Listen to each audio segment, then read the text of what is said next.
Então existe também o que a gente chama de regra real para os algarismos significativos. Essa real é uma regra, vamos dizer assim, intuitiva quando a gente olha um resultado que é apresentado com suas incertezas. O primeiro algarismo da incerteza absoluta é o último algarismo significativo da resposta. É mais ou menos o que a gente fez no exemplo anterior. A gente olha para a incerteza e tem como a gente identificar qual é o último algarismo, certo, do meu resultado. Então, se eu tenho um quociente aqui, certo, divido esse por esse número por esse. Esse aqui tem 4 algarismos significativos, esse aqui também tem 4. As suas incertezas são bem diferentes, ó, certo? Aqui eu tenho 6 casas, né? Depois antes da vírgula, e aqui eu tenho 5. Então, se eu dividir esse por esse, certo? Aqui eu vou obter esse número aqui com 3 algarismos significativos, tá? E vou obter o que? Esse valor aqui, tá? De incerteza. Professor, por que aqui eu tenho 3, se aqui eu tenho 4 e aqui eu tenho 4? Porque o erro, a cálculo desse erro aqui absoluto, ou dessa incerteza absoluta, deu até a quarta casa. Então a gente tem que ajustar esse número para a quarta casa, tá? O que a gente fez com os algarismos significativos lá no início foi desconsiderando, certo, a incerteza inerente a ele, tá? Na regra real, o que a gente tem que seguir, a gente tem que olhar para a incerteza e ajustar o resultado para o último algarismo da minha incerteza, tá bom? Eu não posso ter um número aqui, por exemplo, 0,09465, tendo a incerteza como essa, 0,0002, porque isso aqui está na quarta casa. Então, esse último número aqui é onde eu vou ter essa faixa, né, de incerteza, onde ela vai ter essa faixa onde eu tenho uma incerteza inerente ao meu resultado, ao meu sinal. Se ela acontece na quarta casa, então a gente vai ter que expressar, representar com 3 algarismos significativos, ao invés de 4. Então, considerando esse outro cálculo, os dois têm 3 algarismos significativos, tá vendo? Aqui está na última casa também, ó. 3 na última casa aqui, certo? Correspondente a cada um dos sinais, tudo certinho. Se a gente faz essa divisão, a gente vai obter 1,0,22. Olha, tem 4 algarismos significativos, aqui tem 3. Por que tem 4? Porque quando eu procedo ao cálculo da incerteza, eu obtenho o que? 0,004. Então eu vou ajustar, certo, o meu resultado conforme a minha incerteza. Mesma coisa que eu fiz anteriormente. Anteriormente a gente diminuiu a quantidade de algarismos significativos conforme a incerteza. Aqui a gente aumentou. Tá? Então a regra real ela nos fala o que? A gente tem que ajustar o número de algarismos significativos com o último algarismo significativo da incerteza. Se eu tenho 3 casas aqui, certo? Na minha incerteza, o meu resultado tem que ter 3 casas. Agora, podemos avaliar, certo? Por que é correto manter um algarismo extra quando a resposta está entre 1 e 2, certo? Então, o que ele está dizendo aqui? Por que a gente, quando a gente olha para uma bureta, certo? Tem duas marcações, é interessante a gente estimar os valores entre essas duas marcações, tá? Isso aí ele mostra de uma forma aritmética aqui. Então, pegando esse exemplo, se a gente pegar esse quociente aqui, 82 dividido por 80, a gente expressa melhor esse quociente colocando o resultado como 1,02 do que como 1,0. Por quê? Se a gente for pegar o que a gente falou no início, desconsiderando o erro, certo? Ou a incerteza, se a gente desconsiderar ele, a gente vai expressar o número como 1,0, porque a gente vai arredondar. 2 algarismos significativos, 2 algarismos significativos. Só que o que acontece quando eu faço isso? Desconsidero o erro. Se a incerteza que a gente tem está nessa casa da unidade, tá? A incerteza ela vai ser da ordem o quê? De 1%. Como assim, professor?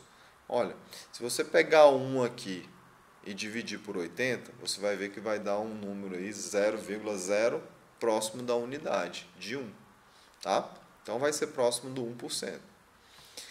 A qual esse 1%, certo? Que seria uma incerteza relativa, ela, se a gente transformasse ela em absoluta, ela vai estar o quê? Próximo a 0,01 como incerteza absoluta. Se a gente utilizar o valor de 1,0, ela não vai estar condizente com a incerteza absoluta, que seria próximo do 0,01, certo? O que vai acontecer?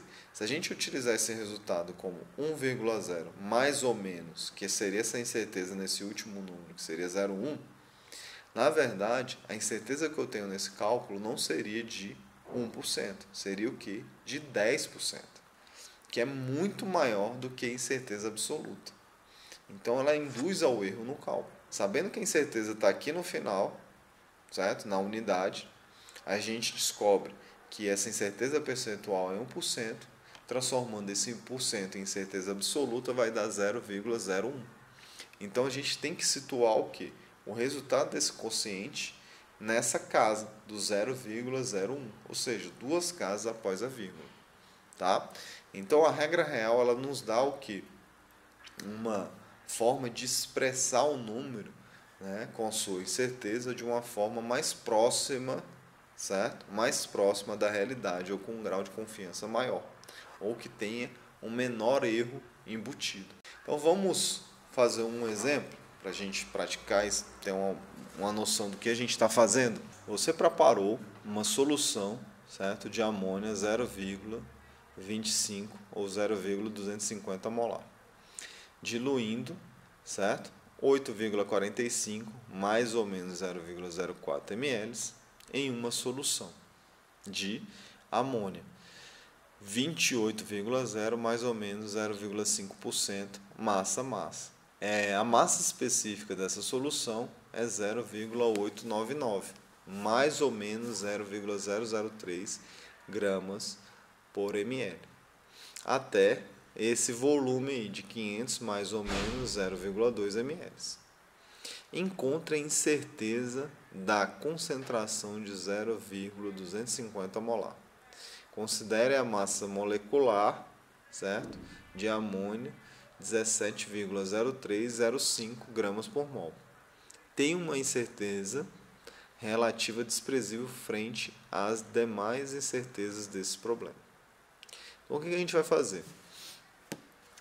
Foi preparada uma solução que tem uma certa molaridade a partir de um volume, certo, de solução de NH3 ou de amônia concentrada, 28%, certo? Que tem uma massa específica X até 500 ml. Então, pegamos um volume, certo? De uma solução concentrada, diluímos ela para 500 ml para obter uma solução mais diluída em mol por litro. Então, o que a gente vai ter que fazer aí? A gente vai ter que transformar, certo, essas unidades, ou molaridade em massa-massa, ou massa-massa em molaridade. E aí fazer o quê? A equação geral da diluição. Só que esse cálculo, se a gente fosse desconsiderar as incertezas, seria muito fácil. A gente já fez isso várias vezes, tá? Seria transformar uma unidade na outra de concentração e depois fazer a equação geral da diluição. Porém, todos esses cálculos aritméticos, a gente vai ter que propagar o erro para descobrir qual vai ser o erro no final. Para a gente encontrar essa incerteza na molaridade, a gente precisa o quê? Encontrar a incerteza na quantidade de mols transferidas para 500 ml. Então, o reagente concentrado ele vai conter o quê? 0,899 incerteza em gramas de solução por mililitro. Da onde que eu tirei isso? Daqui, ó, da massa específica. Então, a massa percentual aí nos indica que o reagente contém o quê? 0,28 ou 280 gramas de NH3 por grama de solução. De onde que eu tirei isso? Daqui, ó, massa-massa. Nos cálculos seguintes, a gente deve manter o quê? os algarismos não significativos extras e arredondar somente no fim, tá bom?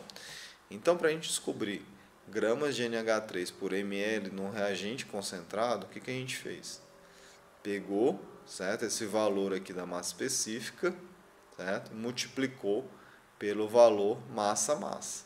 Só que transformando essa massa-massa aqui, ó, em que? Em gramas de NH3 por grama de solução, ou seja, os 28%. O que a gente vai obter aí? A gente vai fazer essa multiplicação desses valores, certo? Mas para fazer isso, a gente transforma as incertezas absolutas em incertezas relativas, uma vez que a gente está procedendo uma multiplicação, certo? Fazendo a multiplicação, a gente vai ter uma incerteza relativa aqui. Observem, a gente não arredondou, a gente só vai arredondar no final. Então aqui o que a gente obteve? Gramas de NH3 por ml, tá bom?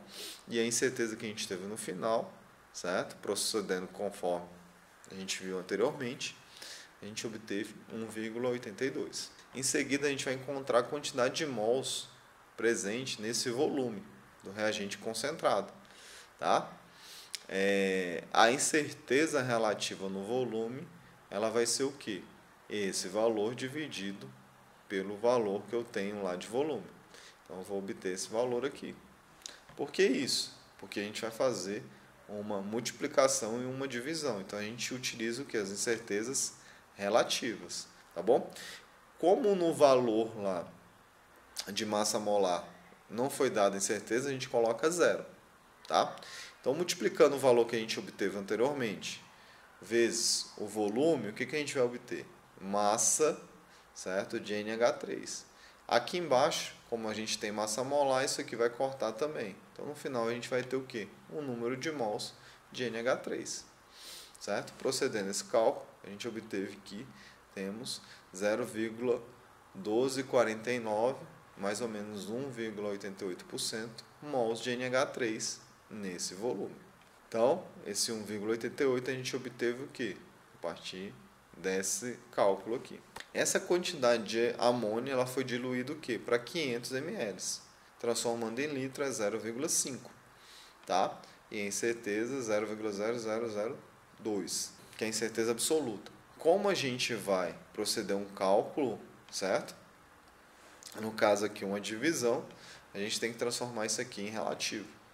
Transformando em relativo, dividindo o número de mols pelo volume, a gente vai ter a molaridade. 0,2498 mais 1,88%. Esse aqui foi obtido como? A partir desse cálculo aqui. E aí, se a gente quiser saber a incerteza absoluta, basta a gente multiplicar, né, a porcentagem pelo valor obtido. No caso, a porcentagem a gente vai transformar ela em quê? Em zero, como é 1,88%, ela vai ser transformada em 0,0188 vezes o valor da molaridade. E aí a gente vai obter uma incerteza absoluta. No final, a gente vai obter que a concentração, certo, obtida daqui, da amônia concentrada, um certo volume que eu peguei daquela amônia concentrada e diluí ela para 500 ml, qual vai ser o valor que eu vou obter? Eu obtive esse valor, conforme mostrado anteriormente. Só que como que eu vou expressar esse resultado? Olha, eu posso expressar esse resultado olhando para a incerteza, tá? Foram tantos cálculos que a gente fez, tá? Que não tem como a gente pegar todos aqueles valores parciais, certo? E ficar arredondando ele para ter um resultado final. Então, para onde que a gente olha para saber quantos algarismos significativos que eu tenho que colocar no meu resultado? Eu olho para o erro. Então, quando eu transformei esse erro em uma incerteza absoluta, deu o que? 0,047. Como é o meu resultado final, eu arredondo esse erro. 0,047, eu arredondo ele para quê? 0,05. Como o meu erro, ou minha incerteza, tem 3 casas após a vírgula, certo? O meu resultado tem que ser expresso o quê? 3 casas após a vírgula.